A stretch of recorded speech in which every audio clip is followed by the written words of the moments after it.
Subscription کے button کو دبائیے اور ساتھ بیل آئیکن پر کلک کیجیے تاکہ آپ کو تمام ویڈیو فوراً مل سکیں۔ اس ویڈیو پسند آنے کی صورت میں اسے لائک، کمنٹ اور شیئر کرنا مت بھولیں۔ ابو عبداللہ کے ساتھی شکست خوردہ ذہنیت کے وہ لوگ تھے جنہوں نے آنے والی جنگوں میں مسلمانوں کی شکست یقینی سمجھ کر اپنا مستقبل عیسائیوں کے ساتھ وابستہ کر دیا تھا۔ ابو داؤد انہیں یقین دلا چکا تھا کہ فریڈیننڈ وقت آنے پر انہیں ان کی غداری کا صلہ ضرور دے گا، لیکن فریڈیننڈ کی شکست اور ابو داؤد کے اچانک غائب ہو جانے سے ان کی پریشانی کی کوئی حد نہ رہی۔ جب ابو عبداللہ دارالاسود میں داخل ہوا تو اس نے دیکھا کہ وہاں بہت سی کرسیاں خالی ہیں۔ پوچھنے پر اسے پتہ چلا کہ بعض عمراء عیسائیوں کی شکست کی خبر سن کر روپوش ہو گئے ہیں۔ ممکن ہے کہ وہ الزغل کے ساتھ جا ملے ہوں اور چند غرناطہ کے مظاہرین کے ساتھ مل گئے ہوں۔ ابو عبداللہ نے حاضرین سے پوچھا، اب آپ کی کیا رائے ہے؟ وہ ایک دوسرے کی طرف دیکھنے لگے۔ بالآخر ایک سردار نے اٹھ کر کہا، سلطان معظم، الزغل کی افواج عنقریب غرناطہ کے دروازے پر کھڑی ہوں گی۔ عوام کے جوش و خروش کی یہ حالت ہے کہ اگر الحمراء کی حفاظت کے لیے ناقابل تسخیر فصیل اور راہنی دروازے نہ ہوں تو آج وہ ہم سے کسی کو زندہ نہ چھوڑیں۔ جن لوگوں پر ہمیں بہت زیادہ بھروسہ تھا وہ ان کی رہنمائی کر رہے ہیں۔ ہماری فوج مالکہ کی شکست کے بعد الزغل سے جنگ کرنے کی ہمت نہیں رکھتی۔ اگر وہ غرناطہ پر قابض ہو گیا تو صرف سرحدی عقاب کے بدلے میں وہ ہم سب کو پھانسی پر لٹکا دے گا۔ ہمارے لیے صرف ایک ہی راستہ ہے اور وہ یہ ہے کہ ہم غرناطہ چھوڑ کر فریڈیننڈ کی پناہ میں چلے جائیں۔ وہ اپنی شکست کا بدلہ ضرور لے گا۔ مجھے یقین ہے کہ فریڈیننڈ نے اس مہم پر بہت تھوڑی فوج بھیجی تھی اور وہ اس شکست پر خاموش نہیں بیٹھے گا۔ سرحدست غرناطہ ہمارے لیے غیر محفوظ ہے۔ اگر یہ محفوظ ہوتا تو ابو داؤد اچانک اس طرح غائب نہ ہو جاتا۔ اب ہمارے سامنے سب سے بڑا مسئلہ یہ ہے کہ ہم الزغل کے انتقام سے کس طرح بچ سکتے ہیں۔ دوسرے عمراء نے یکے بعد دیگرے اس تجویز کی حمایت کی۔ ابو عبداللہ سر جھکا کر دیر تک سوچتا رہا۔ بالآخر اس نے کہا، اگر آپ سب کی رائے یہی ہے تو میں اس کی مخالفت نہیں کروں گا۔ سردار نے اطمینان کا سانس لیتے ہوئے کہا، تو بہتر ہے کہ ہم بہت جلد یہاں سے نکل جائیں۔ میرے خیال میں رات کا وقت بہتر رہے گا، لیکن آج مشتعل ہجوم الحمراء کے گرد گھیرا ڈالے ہوئے ہے، اس لیے ہمیں کل رات کے لیے تیار رہنا چاہیے۔ ابو عبداللہ نے مجلس برخاست کی اور وزیر اعظم کو تھوڑی دیر کے لیے ٹھہر جانے کا حکم دیا۔ کچھ دیر دونوں اپنے مستقبل کے متعلق مختلف تجاویز پر غور و خوض کرتے رہے۔ ابو عبداللہ نے کہا کہ آپ کو یقین ہے کہ فریڈیننڈ اس قدر نقصان اٹھانے کے باوجود میرا کھویا ہوا تخت و تاج واپس دلانے کے لیے ایک اور جنگ کے لیے تیار ہو جائے گا؟ کیا وہ ایک شکست خوردہ اور کمزور دوست کے لیے جنگ کرنے کی بجائے میرے چچا کو ایک طاقتور دشمن سمجھ کر اس کی طرف مصالحت کا ہاتھ نہیں بڑھائے گا؟ فرض کیجئے اگر والد اور چچا کے ساتھ مصالحت کی خواہش میں اس نے مجھے اور میرے ساتھ آپ کو ان کے حوالے کر دیا تو؟ وزیر نے کچھ دیر سوچنے کے بعد کہا، اس بات کا فیصلہ مستقبل کے واقعات کریں گے کہ ہمارا قدم صحیح تھا یا غلط۔ بہرحال ہم اپنا مستقبل فریڈیننڈ کے ساتھ وابستہ کر چکے ہیں۔ اب ہمارے لیے اس کے سوا کوئی راستہ نہیں کہ ہم اس کے پاس پہنچ جائیں۔ ابو داؤد وہاں پہنچ چکا ہے اور اس کی موجودگی میں اگر فریڈیننڈ الزغل یا آپ کی والد کی طرف دوستی کا ہاتھ بڑھائے تو یہ ایک معجزہ ہوگا۔ آپ پریشان نہ ہوں، جب تک فریڈیننڈ اپنی گزشتہ شکستوں کا انتقام نہیں لیتا اسے ہماری ضرورت رہے گی۔ الحمراء کا داروغہ کمرے میں داخل ہوا اور اس نے آگے بڑھ کر ادب سے سلام کرنے کے بعد کہا، شمالی سرحد کا ناظم اعلیٰ شرف بازیابی کی اجازت چاہتا ہے۔ ابو عبداللہ نے داروغہ کی طرف دیکھا اور جھنجھلا کر کہا، تمہیں معلوم نہیں کہ ہم اس وقت وزیر اعظم کے ساتھ باتیں کر رہے ہیں؟ داروغہ نے کہا، سلطان معظم، ہم نے اسے روکنے کی کوشش کی لیکن وہ ملاقات کے لیے مصر ہے، وہ کوئی اہم خبر لے کر آیا ہے۔ وزیر نے کہا، لیکن وہ اس وقت الحمراء میں کیوں کر داخل ہوا؟ داروغہ نے جواب دیا، آج شام سلطان معظم کی آمد سے تھوڑی دیر قبل شہر کی ایک معزز خاتون جنہیں ملکہ عالیہ نے ہر وقت الحمراء میں آنے کی اجازت دے رکھی ہے، ملکہ عالیہ کے پاس اس کا کوئی پیغام لے کر آئی تھی اور ملکہ عالیہ نے مجھے حکم دیا تھا کہ میں اسے محل میں بلا لوں۔ ابو عبداللہ نے پوچھا، ملکہ اس سے مل چکی ہیں؟ ہاں، اور انہوں نے مجھے حکم دیا ہے کہ میں حضور کی خدمت میں حاضر ہو کر اس کے لیے ملاقات کی اجازت حاصل کر لوں۔ ابو عبداللہ نے پوچھا، وہ اس وقت کہاں ہے؟ وہ باہر دروازے پر کھڑا ہے اور اس بات پر مصر تھا کہ میں اسے عمراء کی مجلس میں ہی حضور کی خدمت میں پیش کر دوں، لیکن میں نے اسے بڑی مشکل سے روکا، وہ سخت پریشان ہے۔ ابو عبداللہ نے کہا، اگر وہ یہ خبر لے کر آیا ہے کہ فریڈیننڈ کی افواج کو شکست ہو چکی ہے تو کہہ دو کہ ہم اس سے نہیں مل سکتے۔ سلطان معظم، وہ زخمی ہے اور ملکہ عالیہ کا ارشاد ہے کہ اس کا آپ سے ملنا اشد ضروری ہے۔ ابو عبداللہ نے کہا، اچھا بلاؤ اسے۔ داروغہ سلام کر کے باہر نکل گیا۔ تھوڑی دیر بعد ایک قوی ہیکل نوجوان کمرے میں داخل ہوا۔ اس کی پیشانی پر سفید پٹی بندھی ہوئی تھی اور گلے میں بندھے ہوئے رومال کے ساتھ وہ اپنے بائیں بازو کو سہارا دیے ہوئے تھا۔ سلطان معظم، اس نے ادب سے سلام کرنے کے بعد کہا، میں اس وقت آپ کے آرام میں مخل ہونے کی گستاخی پر معذرت چاہتا ہوں، لیکن میرے لیے آپ کی خدمت میں حاضر ہونا ضروری تھا۔ ابو عبداللہ نے کہا، تم زخمی ہو؟ اس نے بے پرواہی سے جواب دیا، یہ زخم معمولی ہیں، میں آپ کی خدمت میں ایک افسوسناک خبر لے کر آیا ہوں۔ ابو عبداللہ نے کہا، اگر تم یہ خبر لے کر آئے ہو کہ میرا چچا غرناطہ پر حملہ کرنے والا ہے یا فریڈیننڈ کی فوج میدان چھوڑ کر بھاگ گئی ہے تو تم ہماری معلومات میں اضافہ نہیں کر سکو گے۔ سلطان معظم، میں صرف اپنے علاقے کے متعلق کچھ کہنے آیا ہوں۔ وہاں لوگوں نے ہمارے خلاف بغاوت کر دی ہوگی، ہمیں ایسی خبروں سے بھی کوئی دلچسپی نہیں۔ تمہارے علاقہ کے باغی ہمارے خلاف غرناطہ کے باغیوں سے زیادہ پرجوش نعرے نہیں لگاتے ہوں گے۔ نہیں، میں باغیوں کی نمائندگی کرنے کے لیے نہیں آیا، حضور کی کانوں تک مظلوموں کی آواز پہنچانے آیا ہوں۔ شکست کھا کر بھاگنے والی عیسائی فوج نے انتقامی جذبہ کے تحت سرحد پر تباہی مچا دی ہے۔ انہوں نے ہماری 15 بستیاں جلا ڈالی ہیں، لوگوں کے مال و متاع کے علاوہ 40 کے قریب نوجوان لڑکیاں چھین کر لے گئے ہیں۔ سرحد پار کی بہت سی چوکیوں کے عیسائی سپاہی بھی ہمارے علاقہ میں داخل ہو گئے ہیں۔ میرے پاس کل 500 سپاہی تھے، جن میں سے 300 کے قریب مارے جا چکے ہیں۔ حملہ آوروں کی تعداد میں ہر گھڑی اضافہ ہو رہا ہے، وہ عورتوں، بچوں اور بوڑھوں میں سے ہر ایک کو موت کی گھاٹ اتار رہے ہیں۔ انہوں نے اعلان کیے بغیر ہمارے خلاف جنگ شروع کر دی ہے۔ سرحد کا علاقہ خالی ہو رہا ہے۔ اگر ہم نے اس وحشت اور بربریت کے طوفان کو فوراً نہ روکا تو 2-3 دنوں میں کئی ہزار پناہ گزین اپنے گھر بار چھوڑ کر غرناطہ پہنچ جائیں گے۔ ابو عبداللہ نے کہا، ان حالات میں تم مجھ سے کیا توقع رکھ سکتے ہو؟ نوجوان نے قدر جوش سے کہا، میں اپنی طرف سے کچھ نہیں کہوں گا، میں سلطان معظم کے کانوں تک اپنی قوم کی ان بیٹیوں کی آواز پہنچا چکا ہوں جن کی عصمت لٹ رہی ہے، جن کے کمسن بچے ان کے سامنے قتل کیے جا رہے ہیں۔ اگر سلطان معظم مجھ سے یہ پوچھتے ہیں کہ وہ کیا چاہتی ہیں تو میں یہ جواب دوں گا کہ ہمیں ان ڈاکوؤں اور ان لٹیروں کے خلاف فوراً اعلان جنگ کر دینا چاہیے۔ ابو عبداللہ نے کہا، ہمارے لیے اس وقت سب سے بڑا مسئلہ یہ ہے کہ مشتعل لوگوں کو الحمرا سے کیوں کر دور رکھا جائے۔ اگر تمہیں ہماری مشکلات کا اندازہ نہیں تو خود جا کر دروازے کے سامنے جمع ہونے والے لوگوں کو دیکھ لو، میں انہیں دیکھ چکا ہوں اور یہاں بھی ان کی آواز میرے کانوں تک پہنچ رہی ہے۔ وہ سب یہ کہہ رہے ہیں کہ نصرانی ہمارے دشمن ہیں۔ انہوں نے ہسپانیہ میں اپنی مسلم رعایا پر عرصہ حیات تنگ کر رکھا ہے اور اب وہ مملکت غرناطہ میں بھی یہ کھیل کھیلنا چاہتے ہیں۔ ابو عبداللہ نے کہا، تمہارے کان اس قدر تیز ہیں لیکن تم یہ نہیں سن سکتے کہ ابو عبداللہ غدار ہے، الحمرا کی اینٹ سے اینٹ بجا دو۔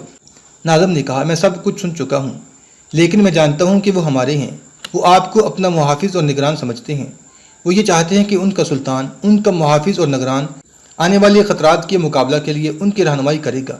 اگر وہ آپ کو غیر سمجھتے تو محل کے دروازے پر اس طرح جمع نہ ہوتے۔ وہ مشتعل ہیں لیکن آپ کے چند الفاظ ان کا جوش و خروش ٹھنڈا کر سکتے ہیں، نہیں بلکہ ان کے جوش کا رخ دوسری طرف پھیر سکتے ہیں۔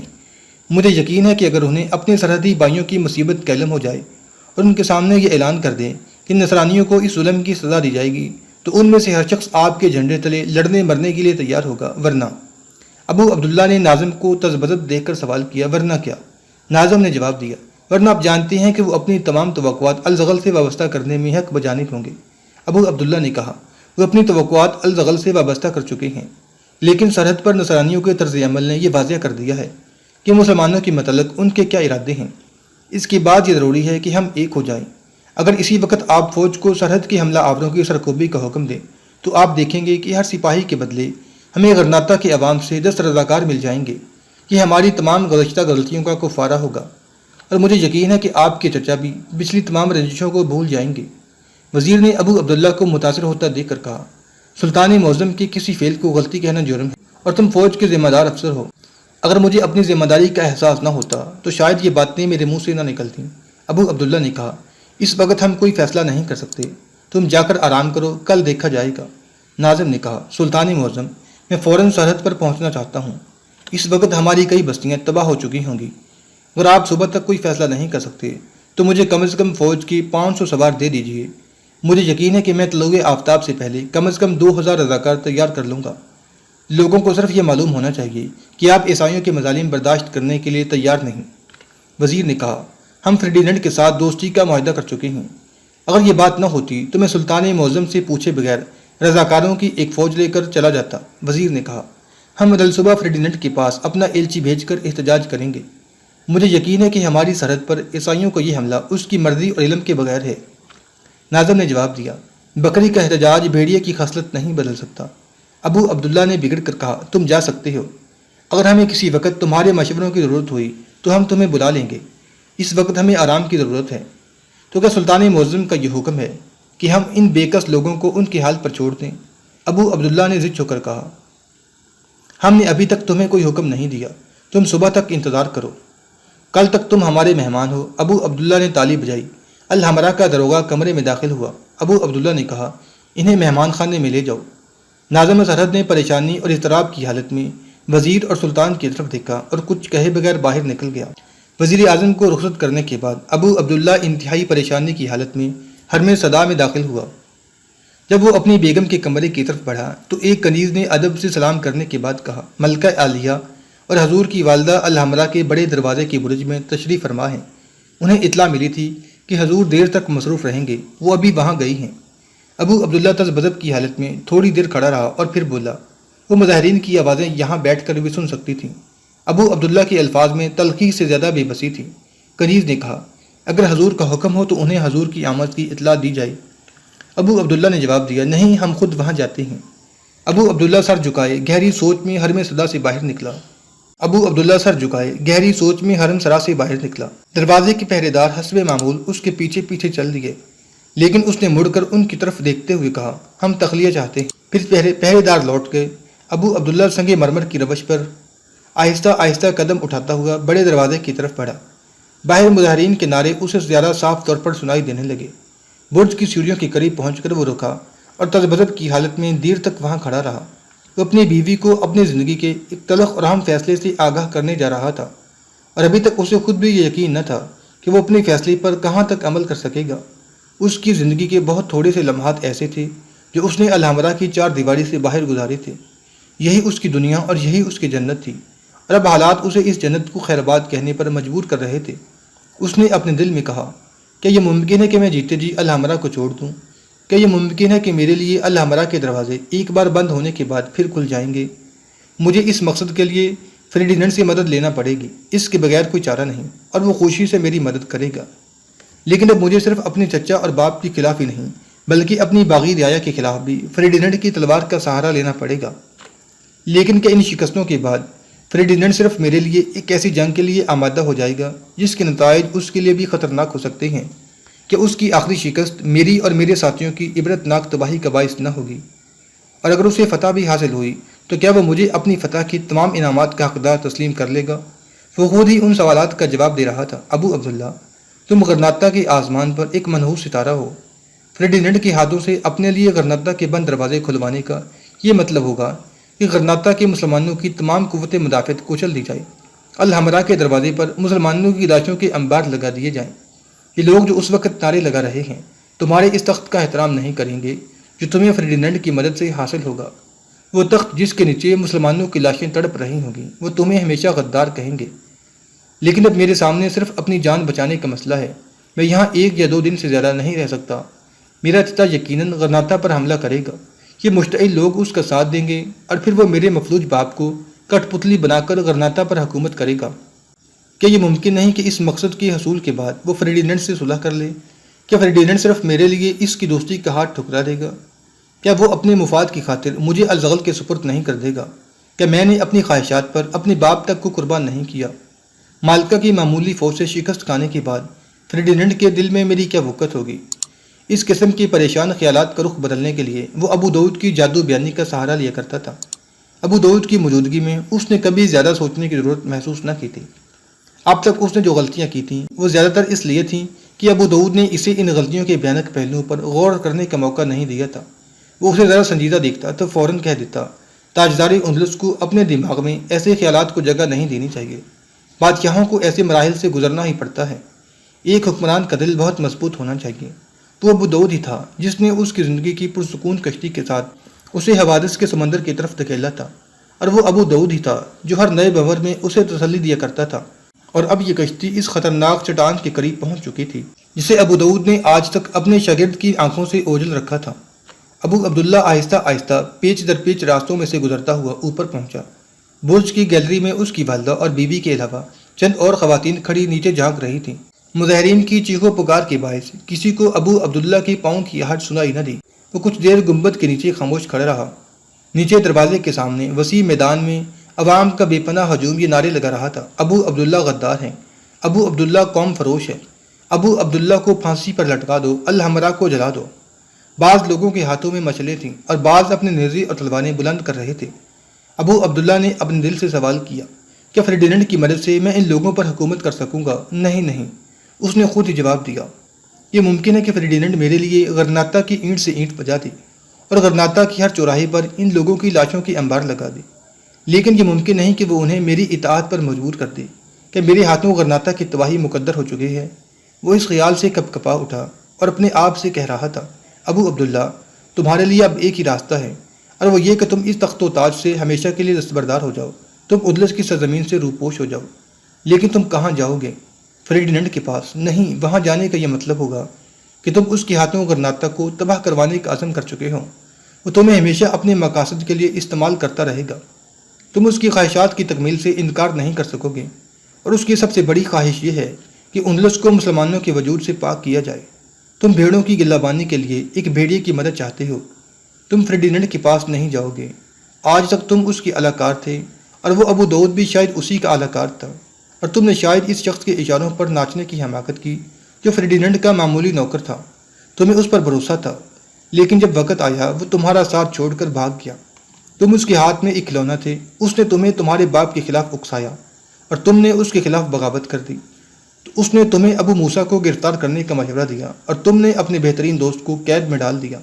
اس نے تمہیں سرحدی عقاب کی قتل کا مشورہ دیا اور تم اندلس کے مسلمانوں کو ان کے بہترین دوست سے محروم کرنے پر آمادہ ہو گئے۔ اس نے تمہارے ہاتھ میں مشعل دی اور تم اپنے خرمن میں آگ لگانے پر تیار ہو گئے۔ اس نے تم سے وہ جرم سرزد کروائے جو تمہارے وہم و گمان میں بھی نہ تھے، اور جب سزا کا وقت آیا تو وہ تمہیں غرناطہ کے عوام کی عدالت کے سامنے چھوڑ کر بھاگ گیا۔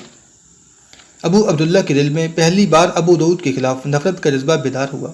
وہ تصور میں دیکھ رہا تھا کہ اس کا اتالیق فردیننڈ کے قریب بیٹھا ہوا اس کی ہنسی اڑا رہا ہے۔ وہ کہہ رہا ہے کہ ابو الحسن کا بیٹا میری اور آپ کی توقع سے زیادہ بیوقوف تھا، میں اس لیے چلا آیا کہ اب اس سے کوئی اور کام نہیں لیا جا سکتا تھا۔ کمینہ، دغا باز، ملعون، کاش میرے ہاتھ اس کی گردن تک پہنچ سکتے۔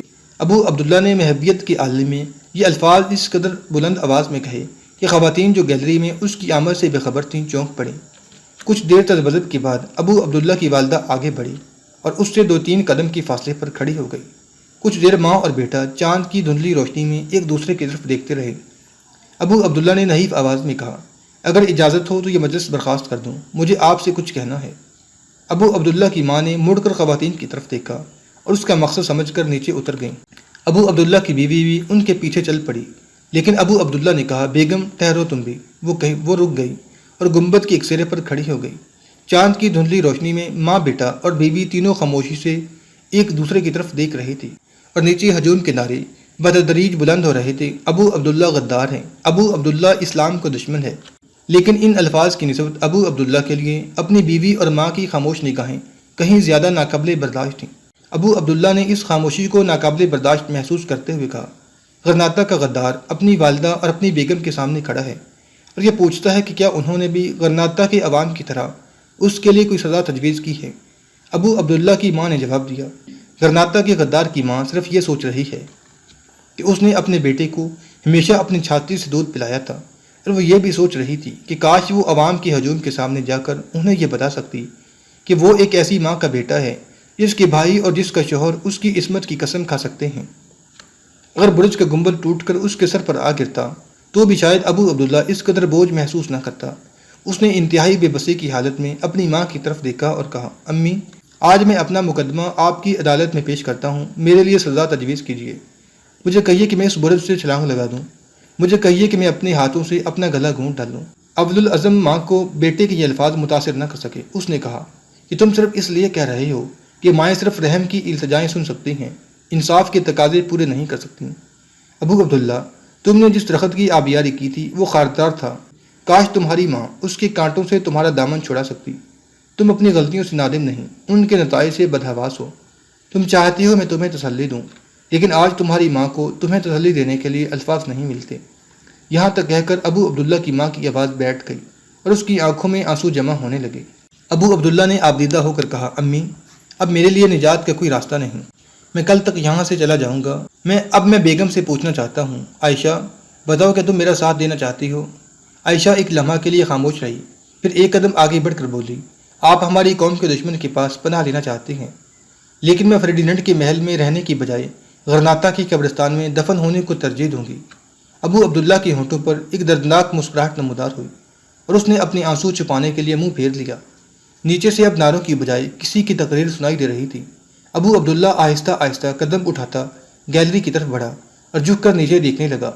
چند مشل برداروں کے درمیان ایک قد آور نوجوان کھڑا تقریر کر رہا تھا اور لوگ اس کے ہاتھ کے اشاروں پر اپنی اپنی جگہ بیٹھ رہے تھے۔